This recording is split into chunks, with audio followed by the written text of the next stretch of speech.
6 месяцев прошло с момента запуска моей программы. Программа «Деньги от Апостола» заключается в том, что я плачу деньги за информацию. За 6 месяцев я выплатил более 50 миллионов русских рублей. Я плачу на карты банков РФ напрямую, на иностранные карты, на телефоны или же в крипте. Способы изучены, известны, вопросов ни у кого не возникает. Мне нужна информация от военных непосредственно с линии боесоприкосновения, а также от военных, находящихся в тылу, начиная от рядового состава и заканчивая старшими офицерами. Сейчас появилась необходимость в информации от МЧСников, сотрудников аэропортов и сотрудников НПЗ. Приоритетная связь по WhatsApp. WhatsApp не прослушивается. То, что вы получаете себе на телефон смс-ки, что ФСБ все контролирует, это все ложь и чушь. Второй канал связи – Telegram. Потом электронная почта для староверов. Пишите, отвечу всем. Если информация интересна, поговорим голосом. Информация всегда проверяется. Деньги наперед не платятся. А вот с этого момента поподробнее, что-то я не понял. Что значит хохол? Что за погоняло такое? Погоняло? Ну да. Я хохол. В каком смысле? И у меня предки из Харькова. Ну. Родился я, ну это прадедушки там, а родился я в России. И я хохол 40 лет уже. Я по-хохляцки разговариваю. Ты по-украински разговариваешь? По-хохляцки. Я чисто украинский не понимаю. Ну, а ну говори по-хохляцки. Это как? Ну вот що я кажу, і от саме, ну от це ось. Розмовляємо трошки туди, трошки сюди там. Короче, ти намагаєшся говорити українською мовою? Да, ну, по крайней мере, з оперативника. Вот, а откуда ти її знаєш? Как откуда? Мову откуда ти знаєш? У мене весь район розмовляє. Де район? Одеський район, Омська область. Одесский район, Омская область, да. Говорит на вот так вот? Да, все говорят. У нас Генераловка, Лукьяновка, Благодаровка, Желанная и Буниковка. Это вот 5 деревень, это хохляцкие. Это вы так у себя называете? Да, мы разговариваем все. Это они так у себя называют, я здесь ни при чем. Понятно. А что пришел в Украину людей убивать? Не убивать, как бы сказали, что поедем в учебку тренировать, короче, водителей. Водителей? Да. Ну, подвинься чуть-чуть. Большой, что я, блин, не. Водителей тренировать. А водителя должны что делать? Ну, БМП возить, короче, раненых увозить, привозить там. А те, которые раненые стали, что они делали? Наших раненых увозить. Да. Место, как эвакуация. Да. Ну, а они, идет война. А они как раз, ну, стреляли, убивали же, да? Ну, наверное, конечно. Короче, это война. Не убивать людей, ты помогать тем, которые... Эвакуация, да, нам сказали, что эвакуация. Механики, водители... Как относишься к тому, что здесь... Нежелательно, короче, как бы, ну, понимаешь, что все славяне были, как бы сейчас такая происходит, ну, как бы, я думаю, что это можно было решить все по-любому. Славяне? Что, у меня славяне? Вот перед тобой был Нурмагомедов, он славянин? А, нет, ну эти вообще не понимаю, как откуда, как бы. С Дагестана? Дагестан, то бишь Мордва, там, ну, вот эти вот все, как бы, ну они же россияне считаются. Да, но не славяне же? Ну нет. А ты же говоришь славянин? Ну а я-то славянин. Так что надо, ну, если ты славянин и здесь славяне, это типа хорошо друг друга убивать? Я ж скажу, что я не убивать. Я даже на мне... Ты помогать тем, которые... На мне крови нету. Ну ты помогать тем, которые убивать. Я просто как бы, ну... Есть такие нюансы, какие, что, короче, ну... Сейчас поговорим про нюансы. Фамилия, имя, отчество, дата рождения. Это секретная информация. Вам она не нужна, так что вот так вот. Понял. Даешь ли ты добровольное согласие на запись и публикацию этого видео? Ну, конечно, раз пришел, все. Поговорим. Ну, что раз пришел? Я думал, что пришел, там просто поговорить, не знаю, а на видео не хочешь. Ладно. Жена ответила, что да, поговорим, но она поняла, что это будет попозже. Мобилизованный? Контрактик. Мы не мобилизован. Написал сам еще и контракт.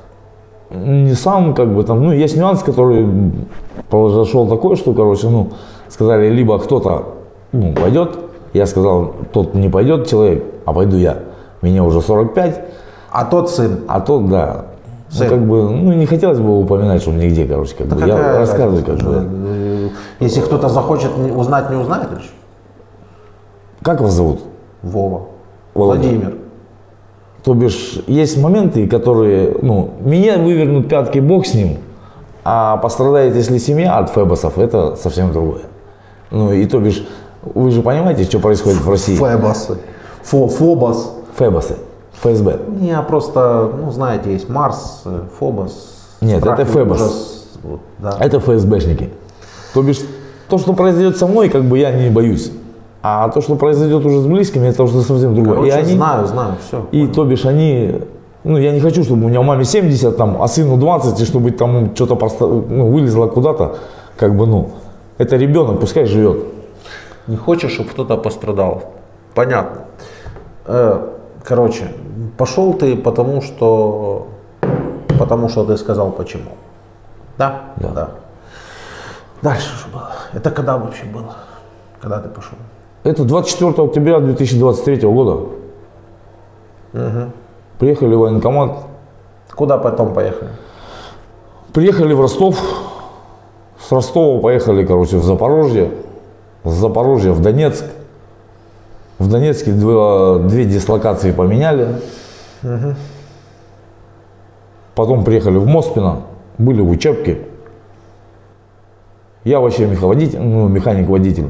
То бишь тренировал людей. А чем на гражданке занимался? На гражданке овощеводством занимался. Овощеводством?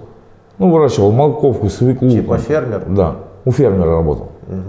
Потом ушел оттуда, короче, пошел к другому частнику тоже, как бы работали на рынке, продавали скот, корм для скота.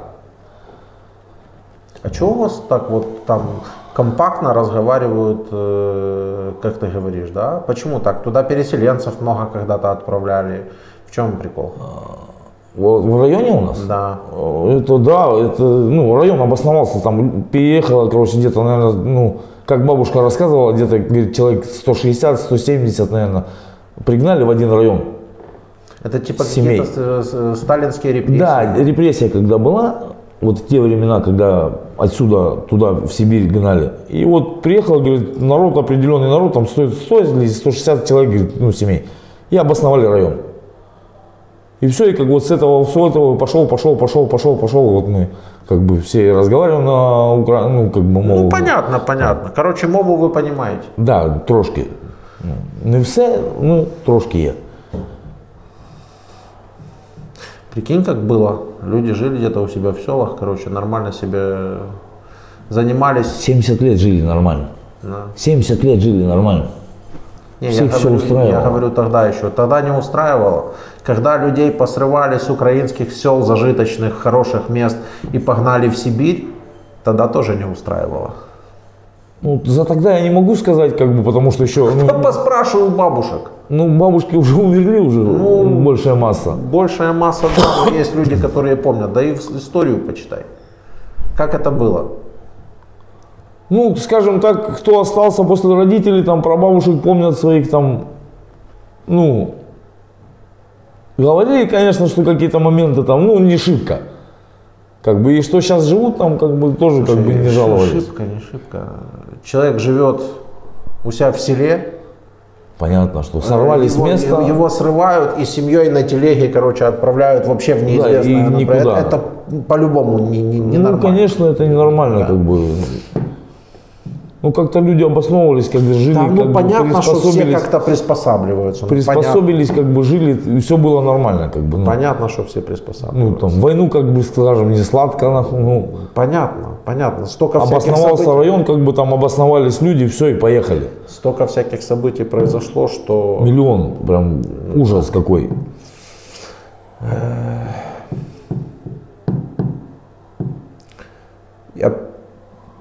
Голодомор знаешь, почему вообще произошел? Не? Я не вдавался в это, как бы, шибко там, вот эта вот история с переселением, это часть истории про Голодомор. Потому что людей, которых называли кулаки, Кулаки. это я, да, там как А бы. кулаки это фермеры, Это фермер раньше, да. которые знали, как вырастить урожай, у Урожай, которых была посеять, рабочая да. сила. Да. Короче, жили, да? То бишь, это, короче, коммуняки раскулачивали там это. Чтобы всех загнать в колхозы, да? Да. Вот этих кулаков как раз расселяли, Отделить, расстреливали да, и да, так далее, да. да. А остальных загнали в колхозы. И получалось так, что не было людей, которые могли толком понимали, как это все делать. То да? бишь, И человек, урожая не было. человек, когда был что-то соображал насчет чего-то, его надо было убрать с пробега, потому что у власти не было не нужен был такой человек. Надо было оставить покорных, Да. только То бы вот покорную массу. Да. так и как что и делается и сейчас. Ай, молодец. Что делается и сейчас? То бишь сейчас происходит своим родом, скажем, геноцид. Да? То бишь убирают тех, кто не нужен. Оставляют тех. Геноцид это чуть-чуть другое, ты путаешь. То, что ты говоришь, это в России сейчас происходит зачистка. Ну, в большем случае это даже в новостях говорят, что это геноцид големый. Ну, геноцид это в отношении украинцев как раз. Потому что, короче, одна страна вторгается в другую, уничтожает граждан этой страны, вот это вот геноцид. Это уничтожение нации, народа. И он нас тоже уничтожает. Это самоуничтожение какое-то. Ладно, давай по истории по твоей. Что ты там приехал, что увидел, что дальше было у тебя? Что увидел? Ну вот все это увидел, попал в плен. Заблудились, мы пошли на ЛБЗ, пошли на Авдеевку. То бишь, ну там, два командира там, ой, четыре у нас отделения было, короче, 4 командира отделения. А что Им ты туда показали. вообще пошел, если ты такой механик-водитель? Вот пришел с полигона, приехал, поставил бэху, принес, пошел, забрал тосол, принес тосол, короче, поставил возле машины тосол, думаю, утром приду, залью и поеду дальше. В 10 часов, как бы тут, командиры они там, или кто они там, не знаю, как бы. Вперед поехали. Стоит Урал вот перед палаткой. Все, оделся, загрузился, все, сел в Урал, поехал. Куда поехал, не знаю. Все передвижение ночью. Вообще непонятно, куда везли. Привезли ночью. День просидели в подвале. И на ночь пошли. Просто начался обстрел, прям ужасный обстрел. Просто залегли маленько, пролежали, короче, обстрел закончился, все, никого нету. Помним, что надо где-то перейти поле. А с машиной что? Машина все ушла, нас бросили. Просто не ну ты понимаешь, что ты рассказываешь так, что хер поймешь. Я мехвод. Да. Приехал на полигон, с Да, полигона, да. поставил машину, Да. пошел в палатку, Да. где я живу, Да. на постоянное место дислокации. Да. Приехал Урал, Да. пришел человек, говорит, вы едете сейчас, куда едем? Там объяснят. Загрузили нас в Урал, 22 человека. Привезли куда-то опять ночью. А эти 21 еще, которые с тобой, это кто? Остались. Это кто они такие? Тоже вот мехводы, там пехота, там все разные. То бишь, ну, я мехвод был, не пехотинец, не там, а отправили в штурма. Просто вот дали автомат, сказали, там тебе дадут патроны. Все, привезли в какое-то здание, дали патронов и сказали, вы пехота. Я говорю, мы не тренировались на пехоту. Мы мехводы. Какая пехота? Вы что, морозите? А автоматы вам дали уже там? Автоматы нам в Донецке дали. А, вы постоянно с ними, даже Да, мехводы да. вы были с автоматом? Да. Понятно. Ну, как палка, носил его вот 1,5 месяца. О, не 1,5 месяца, сколько? Месяц вот пока доехал. Пока вот это сам. Ни патронов, ничего не было. Просто вот он Припустили, телепался да, сбоку. да. Все. Вот привезли на боевое задание. Высадили. Подвал. Просидели день в подвале и пошли. Мехводы. Так, Урал уехал, а вы куда пошли? Мы просидели в подвале. Вот Урал привез нас, и мы день просидели в подвале. На вечер, дальше. на вечер зашел какой-то дядька бородатый и говорит, командиры, выйти, короче, показал им там что-то по картам. Все, говорит, поняли, они говорят, да, а мы-то ничего не поняли. И все, мы пошли на задание, непонятно куда и непонятно что. Дошли до железной дороги, начался обстрел. Прям дикий обстрел. Там одного за 300 только дошли до первого места дислокации, короче, одного сразу до 300-ли. Второй, короче, дошли до железки, только перешли железку, за 300-ло сразу. Мы упали, короче, в яму. Такая ямка была вырыта, мы вдвоем упали, отлежались, это все. Закончился обстрел, и мы пошли искать своих. Просто слышали, что момент был, надо перейти поле. Там было дальше, короче, ну как... А каких своих искать? Куда своих искать? Ну русских, своих русских, с кем шли на задание. Они-то ушли где-то там вперед, улетели. Или там, может... А общее количество группы 22 человека? 8. Это 22 нас было в Урале. Потом нас раскидали. Я не знаю, кто куда там, кто кого. 8 осталось нас. 8. Все. Сказали, вы 8 пойдете вот туда. Придет за вас проводник. Какая часть осталась, а какая часть ушла? Две ушли. Часть. Вот нас было 22 человека. Их разделили. Кого-то 8, кого-то 9, кого-то там... Последний осталось 6. Я говорю за вот эти вот 8. Вы все вместе 8 шли? Да, все вместе. А потом вы пошли искать тех своих, которых... Когда обстрел начался, конечно, в рассыпную, кто куда, как дал, короче, отлежались, переждали обстрел. Вот вас отлежалось сколько человек? 2. Двое. Да. А остальных вы пошли искать? Да, пошли искать. Понял. И все, и вот нашли. Мы помним, что, короче, надо идти какое-то там поле перейти. Там было поле, и так было поле. И все, мы пошли по полю. Мы прошли минное поле, не взорвались, не наступили ни на одну мину. Пришли там пацаны, ну, украинцы. И я говорю, ну, как бы они там стоять, кто такие, короче, туда-сюда. Ну, я как бы, ну, говорят, что там свои там. Я говорю, свои, не свои, короче. А у нас намотана же красная лента. А тут они вышли, короче, с синими. Я говорю, ну все, здорово были хлопцы, говорю, пришли. Они говорят, ну все, как пришли. Ты прям счастливый. Да. И что? И ничего, все, с хлопцами посидели, поприкалывались, в 3 часа за нами дня приехали, забрали нас. Я про нацистов тебя, наверное, не буду спрашивать. Я их не видел. Я с хлопцами нормально совсем, ну как бы это.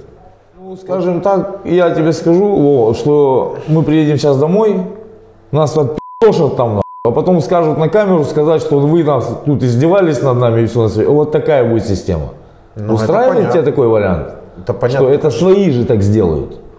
Чтоб ты не говорил, что у меня было тут охуенно. Ну, а да. что у меня здесь было хуево, что вы здесь меня мучили, что вы здесь меня пытали. Ну да. Ну да.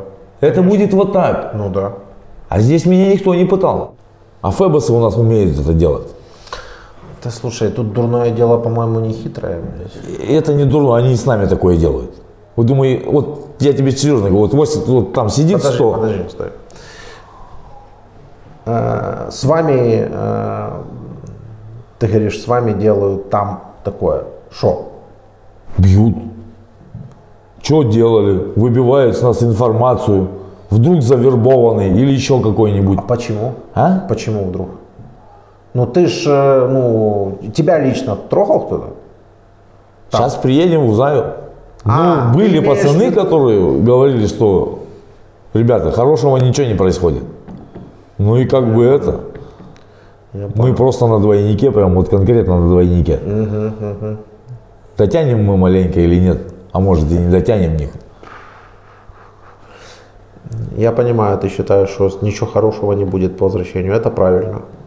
Это правильно. И если тебя, как ты говоришь, отдохают, скажешь ты там все, что надо будет сказать на камеру. Но здесь у нас такого подхода нет. Говори, что хочешь. Я просто скажу, что я как бы, ну, у меня есть вопросы к нашим ФСБшникам, которые они не вывезут даже. А ты их сможешь задать, эти вопросы? Постараюсь. Через пи***ля, но постараюсь. А что ты будешь их спрашивать? А что ты будешь их спрашивать? Ну, как наши командиры работают, как нас отправляют на мясо. Ну, по сути, вас отправили на мясо, потому что приехал какой-то... Так, а вот я и задам эти вопросы. Говорит, идите, куда идите, что Куда идите, непонятно. Зачем идите, куда? Там укреп, надо закрепиться, там никого нету. Там, не знаю, дошли они вообще ли туда. Ну, хотя сказали, что наша группа, короче, осталась максимум 3-4 человека. Ты понимаешь, в чем дело? иногда вас могут использовать даже не с целью захватить какую-то там позицию, а с целью, чтобы на вас просто потратили быка. Не, я принес наоборот быка. Я затаренный был. Не-не, чтобы наши. Ну понятно, что вы, то бишь точку выявить какую-то или еще что-то где-то. Сомнения, да, если есть какие-то там, то бишь посылают мелкую группу. А ты какое быка принес? Что затаренный? Цинк полностью, патронов. Полностью. Я затаренный был, полностью цинк, короче, и 13 гранат. Ну воевать ты что-то не сильно хотел, да? Я вообще на бэхе ездил, я катался, меня все устраивало, короче. Ты пошел что, из-за бабок? Ну и как бы, да, сыну помочь, как бы, там, и это, как бы, семья чуть-чуть. Ну, сказали, группа эвакуации. Группа эвакуации, это там, то бишь машина, в машине не было ни пулемета, ничего. Машина просто предназначена для эвакуации. Я отшаманил машину, сделал, чтобы она могла эвакуировать людей. У меня ни патронов там нету, ни, в бэхе, что оборудование под стрельбу, у меня ничего нету. Вообще ничего, ни тримплексов, ни вообще ничего. Просто машина эвакуации. Понял. Короче, ты больше, история какая-то у тебя вообще короткая. Ездил, пошел. Ну понятно, да, может быть такое, да, может быть. Вов, ну как есть, так и рассказал тебе, как бы, вот. Ну я понял. Вот это примерно с 1 ноября до 27 ноября. Вот у меня короткий период. Я жопу провозил, пришел, поел, сказали 9:30, давай, Дмитрий, машина стоит, вперед. И полетели. А что вообще там по взаимоотношениям, по разговорам? Все в бой рвутся, все там ультрапатриоты, короче, все кричат, давай. Ну не все как бы ультрапатриоты, как бы. Ну есть ребята, которые там, А они говорят, за что они вообще, воюют? Помогаем Луганску с Донецком. Мы на Донецком направлении были. Они в это верят? Ну, верят кто-то. Вот я сейчас не верю в это. А они видели, что за городами, которым вы помогаете, случилось? Ну, скажем так, есть люди, которые луганские, донецкие, с 2014 года, которые воюют, и то бишь, они же рассказывают, что произошло в 2014 году, да. в Луганске. Они Донецке. рассказывают так, как им рассказали. Не Россия зашла, нет, тут люди, которые жили там, в Луганске. Пришел домой, нету дома. Да, прям нету дома. Смотри, тебе сейчас покажу, чтобы ты просто понимал. Донецкие, луганские. Я с донецкими и луганскими достаточно пообщался тоже. Я знаю их вот эту всю риторику. Но есть, понимаешь ли, нюансы. Вот это вот, например, был Мариуполь, это же Донецкая область. А вот он выглядит теперь сейчас так. Но это же не мы сделали, это же после того, как вы зашли, произошло. Вот, например, Северодонецк, был он таким, а стал он вот таким. И это произошло в 2022 году, а не в 2014. Был вот Авдеевка такая, а стала вот такая. За Авдеевкой я видел. Да, был Бахмут такой, а стал он вот такой. Понимаешь? И это не мы сделали, это не в 2014 году произошло. Нет, Бахмут это Вагнер. Бахмут, Вагнер. Я тебе говорю о том, что у них там, конечно, к ним там чуть-чуть поприлетало, то тут вопросов нет. Но вопрос, почему поприлетало? И вопрос в том, что ни одного города Луганска, Донецка до 22 года вот в таком состоянии не было. Не было. Там отдельные какие-то улицы были, отдельные какие-то райончики были. Ну это не Россия же делала. Луганские все говорят, что зашли украинские войска и началось. Вот только вот, по-моему, они не все знают, как бы. И не хотят знать, понимаешь? Местные жители не все знают. Не хотят знать. Не все знают и не хотят знать. Ну вот, например. Сейчас открою Америку. Война началась... Это Вагнер какой-то. На Донбассе конкретно она началась в 2014 году. И там воевали не только ополченцы, так называемые, и русские добровольцы, соответственно, один из которых был я, но и Министерство обороны Российской Федерации. Вот. Мы хоть и говорили, что наших войск там нет, но все те успехи, которые ополчение Донбасса понесло в 2014-2015 году, это заслуга российской армии, Министерства обороны, штатных подразделений Министерства обороны. Мы пришли на Донбасс и как бы помогали этим людям. Вот. А мы потом пришли воевать? на 9 лет, на 8 бросили их. Ну, просто оставили там военные наблюдатели, позиционная война. Мы перед этими людьми в чем-то даже вина. ДНР обстреливают. Да, многие люди, кстати, даже из ДНР, они в это верят, потому что, ну, грубо говоря, ты сидишь у себя дома и слышишь выхлоп и прилет. Ну, как такое может быть?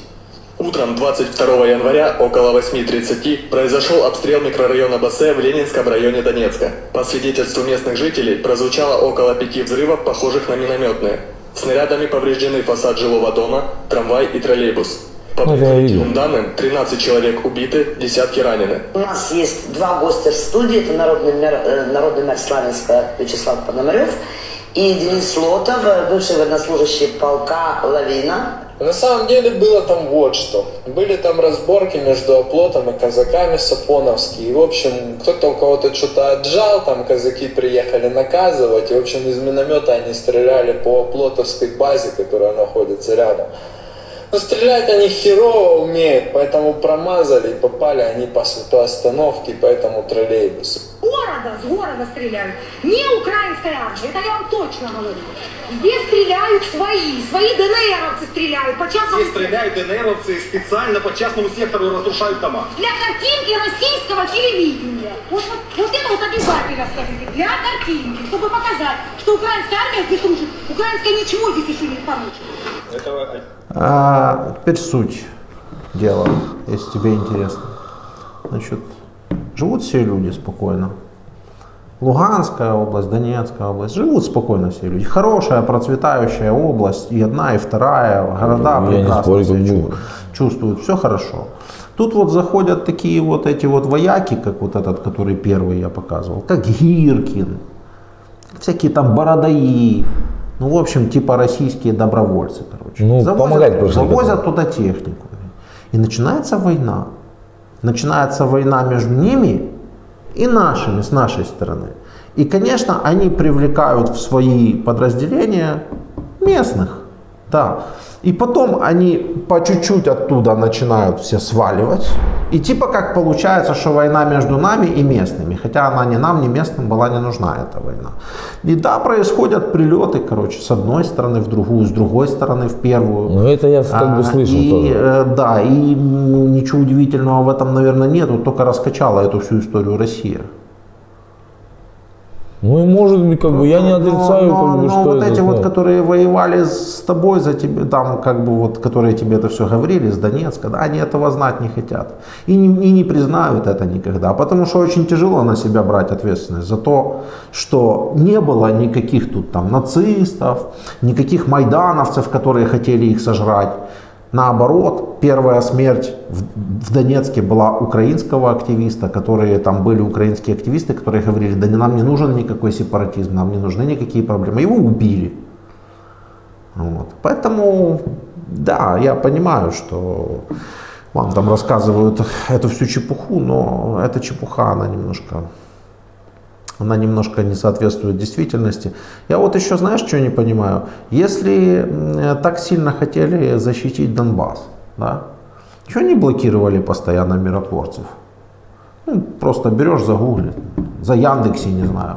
Почему российская сторона постоянно блокировала воду? Да, Володь, я как бы человек маленький, как бы, меня понял, пригнали, как бы, понимаешь? И то бишь, ну, я в этой политике, как бы, ты крутишься в этих кругах, ты, ну, маленько да, более, у меня есть вопросы, посвященный, вот, более просвещенный. Я вот тут вот, да, я вот тут вот просто для зрителя, так что, может быть, кто-то задумается над этим вопросом и многих других вопросах.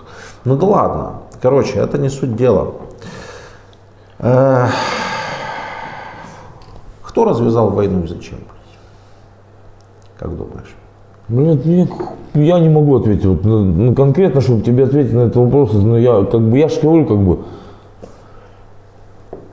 Если все слушать, как бы там, то бишь, мы пришли как помогать. Вспомогательно. У нас даже СВО, специальная военная операция. Хорошо, а ты знаешь, что вы помогаете не только в Донецкой области и Луганской, но еще в Запорожской и в Херсонской, например. И в Запорожской, изначально были там... под Киевом, и в Черниговской, и там в других областях. Под Киевом, до Киева же не дошли. Почти дошли. Ну, говорит, почти. В черте города стояли. Ну, сказали отойти и отошли. Как ты это понимаешь, вот эту помощь? Какого хрена помогать Луганской и Донецкой области под Киевом? Или в Запорожской и в Херсонской области? Вот тут как бы тяжело как бы ответить. Ну, я не смогу тебе ответить на это. Понял. А кто объявил спецоперацию? Ну, у нас в 22-м как бы сказали, что вот помогать надо. Сказали, кто сказал? Наши войска, Минобороны. Да не Минобороны. Ну, это нам так сказали. Конкретный человек. Конкретного не знаю. Не знаешь? Даже и врать не буду тебе, не знаю. Я тебе его сейчас покажу. И дам послушать одну реплику. 3 реплики, короче, разных чисел, да? Вот послушаешь. В наши планы не входит оккупация украинских территорий. Мы никому и ничего не собираемся навязывать. 24 февраля. Появление российских 16 войск марта. под Киевом и у других городов Украины связано не с намерением оккупировать эту страну. У нас нет такой цели. Нет такой цели. Что касается длительного процесса ФСО, ну, конечно, это длительный процесс, может быть. Так, но потом вы упомянули о том, что появились новые территории. Ну вот и такой все-таки значимый результат для России. Ну, этот, как бы, ну, да, может, да, как бы, этот, ну, я вообще не понимаю, как бы, ну, а по-любому, ну, почему не решить было вот эту ситуацию? Но если этот чучело хочет захватить наши территории, мы что, ему должны их просто так отдать? Ну, как бы, зачем вот это вот, ну, ему она зачем? Вот, ну, вот вопрос такой, как бы, вот, все задают, ну, у нас земли хватает своей. Нет, я про другое. Ты понял, что цель СВО это не защита Донецкой? Понятно, это захват получается, чтобы отжать территории какие-то. Ну, для чего? Потому что про тех территорий, которые он говорит, он как раз говорит Запорожская область, Херсонская область. Ну, до Киева. Как бы. И, ну, зачем они? Для чего? Я могу только предположить, что он решил просто захватить Украину, потому что просто решил захватить Украину. Ну, потому что, знаете, потому что могу. Он думал, вот что он может. Короче, скажем так, в Сирии пролезла маленько, да, и пошел на Украину. Может быть такой факт. Попустили. Как бы, да, там же говорят, в Сирии понравилось, теперь попрем в Украину. Ну вот, зато и воюете, зато и гибнете. Вот одному захотелось захватить страну, а вы гибнете за это. Как думаешь, это нормальная история? Да это как бы было и ненормально. С 2000 года уже народ 80% россиян против. Мы его не скинем, пока он у власти. Мы смертные, мы ничего не весим. Это вам так кажется, потому что вы и делать-то ничего не пытаетесь, по большому счету. Ну там выйдет какой-то один герой с плакатом, его возьмут, закроют и все. И не один герой выйдет, их просто уберут с пробега и все. Этот, как его? Который кипишевал-то это. Фургал. Нет. Навальный. Навальный, во. Где? Все? Нет? Нет. Внезапно, понимаешь? Да, ну, просто тут такой вопрос, что его сторонники, они думают, что это можно победить какими-то плакатиками, там, не знаю, видосиками, а это нельзя победить плакатиками и видосиками. Ну, люди как бы пытаются что-то как бы, ну, и просто этих людей, просто они исчезают как бы. И это будет, ну, не первый раз. А проблема в том, что если бы была критическая масса населения, которая просто осознает тот факт, что вот это вот вообще все неправильно, наверное, как-то было бы по-другому, а, наверное, получается, что у вас критическая масса населения поддерживает. Масса населения у нас поддерживает, это, как бы, ну, сказать, структуры, которые находятся в погонах. И у нас их очень много. Ну да. И они все, скажем так, зависимы. Полстраны сидит, полстраны охраняет? Да. И то, что вы там не сидели в тюрьме, это не ваша заслуга. Это просто недоработка органов. Кто сказал? Ну, скажем так, не помню кто, ну... По-моему, Дзержинский. Ну, как ты вообще считаешь, вот у вас сейчас в стране взаимоотношения между правоохранительными органами и народом нормальные? Или есть какие-то репрессии? 50 на 50. 50 на 50. А где 50 хороших, где 50 плохих? Ну, у нас органы, как бы, ну, не сказать, что там хорошие. Как бы я тебе скажу. У меня, как бы, со властью, с нашей, всегда проблема. Да? Сидел? Да. А, понятно, за что? Разбой и кражи. Ну, понятно, что разбой и кражи. Маленькие были, воровали, а потом стали драться. Все это. Ой.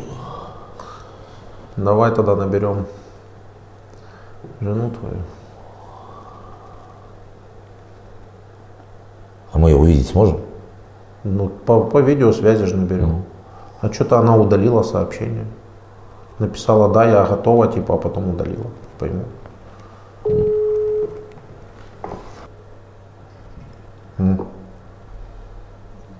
Алло. Добрый день. Добрый день. Меня зовут Владимир, я журналист из Украины. Ваш муж у нас в плену. Вы знаете об этом? Знаю. А как давно вы знаете об этом? Ладно. Как давно? Ну, вы сейчас об этом узнали или раньше уже знали? Раньше уже знали. Раньше уже знали, да? Вы с ним говорить будете? Да. Разговор под записи для публикации. Я вас предупредил. Привет. Привет. А что ты такая, болеешь, что ли? Болею. А? Болею. А что не лечишься? Почему лечусь? Ой, боже мой, что-то голос вообще такой страшный, блин. Уже хрипло. Хрипло. Что, как дела, нормально? Там не лазила в интернете, там это самое, нигде, ни в розысках? Нет. Залезь, посмотри, короче. А, письмо не получала? Нет. Там скоро письмо должно прийти с Красного Креста. При чем здесь в розысках? Ты в плену числишься? Ну, надо посмотреть, в плену я числюсь, нет, вообще. Там Минобороны, короче, есть там сайт какой-то там. Какой сайт? Надо идти в военкомат и звонить везде. Нет, там через сайт можно найти. Ну, а если нет? Не понял? Звони. Я не могу Зае позвонить, я вот как бы позвонил, там 3 минуты с ней поговорил, вот, короче, пошел с тобой. Тут как бы это, такая вот. А кому звонить надо? Кому она? Я говорил ей, чтобы она посмотрела, ну не знаю, посмотрит, не посмотрит. Это дочка, что ли? Сестра. Сестра. Надо было сестре позвонить. Че, сынуля, нормально? Ну, это. Ну ладненько, родненько, давай, что не болей, выздоравливай. Надеюсь, может скоро обмен будет. Как в Россию приедем, я позвоню. Угу. Ладно, давай, я тебя целую, давай, пока-пока. Ах, сбила. Я хотел ее спросить, что это за прикол. Ну, типа ответила, потом сообщение удалила. Боится, наверное. Я сам не пойму, как бы, да, сказал, написала, да, говорю, это. Ну вот же она написала. Ну чужой, да. Как бы, номер, может, это самое, может, не поняла еще, так откуда. тут же ты, голос твой. Боится фейсов, наверное. Конечно, боятся, но это я же говорю, как бы, что, ну, родственники, как бы, ну, боятся их. Потому что уже приезжали не к одному. Говорили, что там, даже кто вот в плену сидит, на заход один, то бишь приезжали домой и говорили, что, короче, бабки не пересылайте, там, как, ну, что, типа, помогаете Украине. А бабки они пересылают вам? Понятно. На звонки, на продукты? Понятно, что там идет какой-то нормальный... Там вообще обработка идет, то бишь, если ты все понимаешь, как правильно, понимаю. То бишь, там жопа. То бишь, приходят домой и говорят, и угрожают, и, Слушай, так это же как нацистское государство какое-то получается. Вова, так оно и есть. Просто это никто никуда в массу не выйдет. Понимаешь? И говорят, что бабки не отправляли и все такое, а родственники все равно отправляют. Бабки отправляете зачем? Чтобы они там тратили, чтобы было, вот такое вот, чтобы, Система очень простая на самом деле. Когда вы отправляете бабки в рублях, часть, конечно, при переводе в гривны оседает в украинском бюджете. Потому что идет через гос. Да и вообще в принципе получается так, что вы наполняете можно сказать, что это где-то способствует украинской экономике, но это мизер, мизер. Но суть в том, что этих вот ФСБшников, их не интересует тот факт, что эти бабки отправляются для того, чтобы купить вам сигарет, чтобы вы могли позвонить домой, чтобы вы могли там купить какого-то чая или печенюшек. Так вот, мы уже это говорим, говорю, раз если они такие умные, все там говорят, загоните гуманитарку на Украину, плену. У нас гуманитарку можно загнать машину прям смело. Договоритесь, вот. Есть ваши, есть наши, там какие-то нейтральная сторона, есть военнопленные там, у нас... Да. Мы бы, кстати говоря, с удовольствием загнали бы своим военнопленным гуманитарку. Только же они не дадут. Так это они и вам не дают нам, чтобы... А если они даже... Нет. Есть контролирующие структуры. Есть, как контролирующие структуры? Типа гуманитарные структуры. Например, Красный Крест. Так они говорят, мы не можем, большинство. Мы вот разговаривали, они говорят, то не можем, это не можем, это не можем, это не можем. Я говорю, что вообще можете? Дать пачку сигарет, там... Гранты получать могут. Деньги получать могут на свою деятельность. Это они могут. Вот я зашел, поговорил, там, говорю, получается, вы ничего не можете. Ничего вообще. Смысл тогда вашей? Вы там спрашиваете то-то, то-то. Смысл-то? Я вообще не, то, что я поговорил, ходил, говорю, никакого вообще, пользы никакой вообще. Просто это не это, это не это, это не то. Все. Я говорю, извините, ребят, вот думаю, пойду, схожу к вам. Хоть жену увидел, там сказали, что она там болела. Да. Что-то жена ваша, вообще.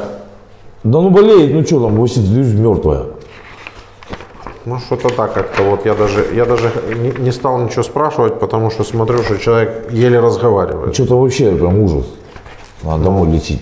А может тебе надо было дома сидеть, жене помогать, а не сюда ехать? Да она-то взрослая уже Это-то понятно, что она взрослая. И вообще, как думаешь, вот Путину, ему, как правителю, да, ему что было бы лучше? Чтобы вы сидели дома, там, воспитывали детей, делали детей, да, и вообще развивать Россию или вот это вторгаться в Украину с войной? Вот тут, Володь, не могу тебе сказать, что бы было ему лучше, получается, что мы здесь. И тут, на самом деле, довольно просто, вы здесь, да, ты выжил, а... Кто-то не выжил, там... Не кто-то не выжил, а процент попадания в плен, он мизерный. И это я понимаю. Ты понимаешь, что тебе повезло, да? Прям вообще крупно повезло. И мне пацаны сказали, хохол, ты вартовый. Да, прям повезло. И вот реально уже сотни тысяч погибло. Эти сотни тысяч могли бы жить в России, развиваться там, семьи делать, расти. Конечно, пользу какую-то приносить. Наверное, это для государства было бы лучше, чем идти войну вот эту развязывать. Как думаешь? Политика, Володя, это глубокая политика. Мы пешки в этой политике. Так вы так и останетесь навсегда пешками. Так это так и будет. Мы простой смертный народ, мы колхозники. Вы по-другому не хотите? Даже если мы хотим по-другому, что мы можем делать? Мы пешки в этой игре. Ну, начать можно с того, что не говорить, что вы пешки. То есть я человек, я гражданин. И мы граждане своего государства. Но мы... Так я о вас и говорю. Ну, начать с того, чтобы понимать, что ты гражданин, ты на что-то можешь повлиять, от тебя что-то зависит. Пусть немного, но хоть что-то от тебя зависит. И так, мне кажется, каждый... что в нашем большом государстве от меня вообще ничего не зависит. Только чтобы я работал, ну, содержал семью и все. Вот для семьи, может, я что-то чем-то буду полезен. Но нашему государству, как бы, у нас работы основной нету. Мы работаем все участников. Кто-то смог развернуться, я работаю у него, чтобы он мне платил зарплату. А у вас там холодно, да? Да. Это ж типа, ну, суровое. Сибирь, конкретно Сколько Сибирь. градусов у вас? Ну, сейчас дома где-то 25. Минус. А у вас же куча ископаемых там полезных. Нефть, газ, там, алмазы, все эти дела. Ну, это не у нас, где-то ж там дальше алмазы. Понял. Курал. Газ есть у вас? Газ есть, да, нефть есть. Все, не, дома. Дома есть, газ. Все подведено, да. Все есть. Угу. Я понял. Что вообще расскажешь про жизнь в ваших регионах? Ну, мне в Омске нравится. Ну, это мой регион. Я родился там, я вырос. Как говорится, ну, где родился, там и пригодился. Что-то я устал сегодня, даже не спрашивал ничего твою жену, обычно спрашиваю. Ну, с учетом ее голоса. И... Да, видать, что болеет, как бы. Да. Давай финальный вопрос. Всегда одно и то же спрашиваю. Пошел бы, если бы знал все наперед? Нет. А что бы делал? Ну, предпринял бы все меры, чтобы не пойти. Ну и остался бы дома с семьей. Так ты же сначала говорил, что пошел, чтобы кто-то другой не пошел. Ну, вот такое, вот скользкая такая история. Не знал, что будет дальше. Посмотрев на все это, теперь понимаю, что это не стоит этого. Ну и сделал бы так, что и ребенок бы не пошел. Постарался бы, да? Все усилия приложил бы, чтобы не пошел. Сколько у тебя было шансов погибнуть? Ну вот пошел на БЗ, и вот обстрел, вот это вот, как бы, я не знаю, но это может в натуре свыше что-то. Что под обстрелом вышел нормально. И прошел минное поле, не подорвался. Короче, это фарт. Это, да, это вот он, это, прям вот мне сами хлопцы говорят, что Хохол, ты фартовый, говорит, прям вообще фартовый. Говорит, как вообще, как пройти можно было это все. И второй с тобой еще тоже кто-то прошел. У тебя есть друзья, знакомые? У меня друг в Таджикистане один. В России нет. В России нету. Вообще? Нету. Вот это вот в Омске, где ты жил? Знакомые просто есть, друзья нет. Понял. Знакомые. Обратись к знакомым. Вот как бы ты к ним обратился, да? Что ты им посоветуешь сюда идти? Нет, ну, как бы никому не посоветую. Кто даже, если даже собирается там куда-то, там нет, не стоит вообще сюда идти.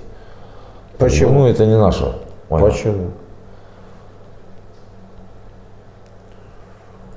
Объяснить я как бы не объясню вот этого всего, как бы, не стоит и не надо сюда. А может не стоит просто потому, что ты можешь не выжить? Ну и этот факт, что может. Это для них самый главный факт.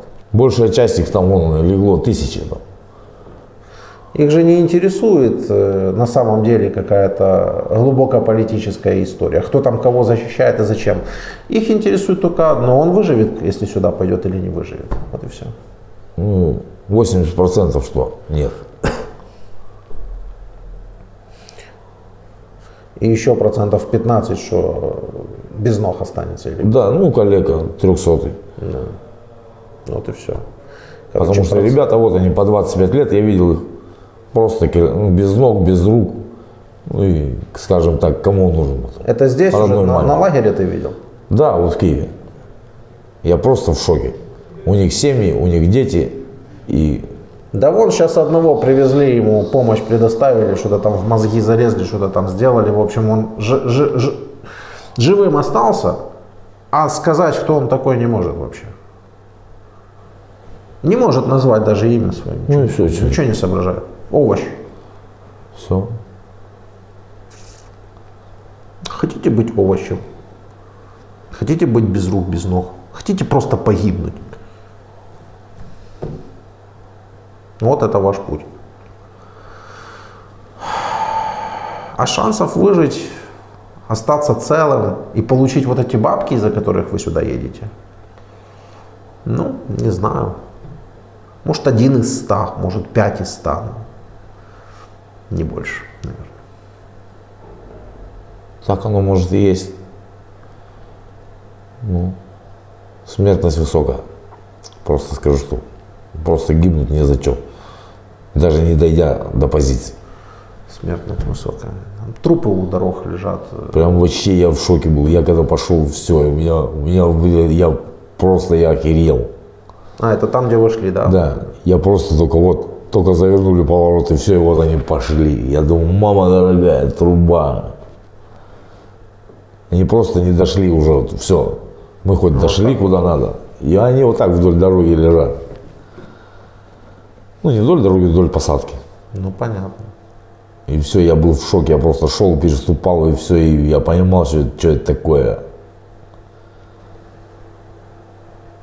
Просто молодые. Он даже не дошел туда. Как вот это, ну, много вопросов, как бы, и они останутся без ответов, мне кажется. Не, ну вернешься с плена, спросишь там, призовешь к ответу там своих. Да, ну, спросишь, что мне, что будет сказать. Ну, спросить-то спросишь, только куда это вылезет. Куда? Ну, и куда или чем? Да. Вот. Так что ты там спрашивай аккуратно. Вот именно что. Потому что потом очень придется аккуратно сидеть на камеру, говорить, меня здесь в плену били, издевались, там, я не знаю, ну, как у вас обычно это вот все. Есть моменты там, как бы, это ребята вот рассказывают. Ну, будем пробовать, как бы, чтобы это все произошло лояльно. Ну, ребята рассказывают, что прием нормальный, да, там? Да. А ты с этими ребятами где говорил? В Киеве еще. А они уже типа повторно в плен попали, что ли? 2 раза уже. Это недавно было? Вот месяца 1,5-2 назад. Они уехали на Львов. На Львов поехали. Понял. Хорошо, все, добро.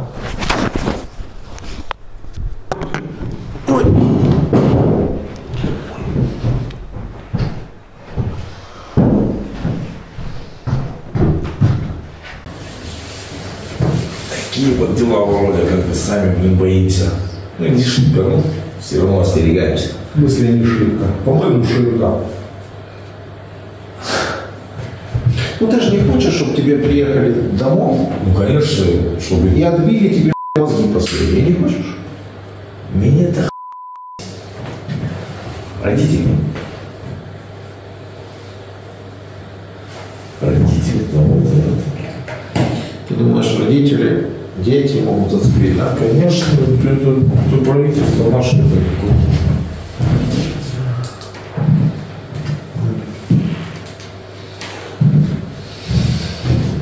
А с другой стороны, а за что? Ну что ты такого сказал и сделал? Вот это вот и будет вопрос стоять. Ну, ты ж правду говоришь. Ты же говоришь то, что ты своими глазами видел. Правду никто не любит. Понятно, но от нее же вроде как никуда не деться, правда. Ну и наша Российская Федерация не любит, правда, очень шибко. Понятно, что не любят, но они что, ну, как тебе сказать, вас из плена-то не сильно хотят забирать из-за этого как раз. Как раз из-за того, что вы туда приедете и будете эту правду говорить. Ладно, пусть не ФСБшникам вы ее будете говорить, но своим-то вы ее расскажете. В люди доносили. Да. А чтобы люди не узнали, надо сделать так, чтобы мы заткнулись. Блин, ну всех же не заткнешь, всех не посадишь. Но это же должно как-то разойтись, но это же должно как-то понять. Если расходится, ну, большинство массы, короче, даже не доезжает до дома. Ты имеешь в виду, что повторно отправляют? Да, он быстренько раз подмотали и набили дом. Все. Откуда такая информация? Опять-таки от тех же пацанов, с которыми... Кто выложил, да. У меня вот они там, 4 человека, он говорит, мы приехали, отбыли, короче, говорит, ну, говорит, одно, говорит, что было хорошо, что мы попали на неделю, там, на неделю. Через неделю полетели. Чего не просишь совет? Как боятся? Ну тут половина приходит, чтобы сигарету попросить. Сидит, я как бы дал, я ушел так, как бы поговорить, да? Да, все. Все.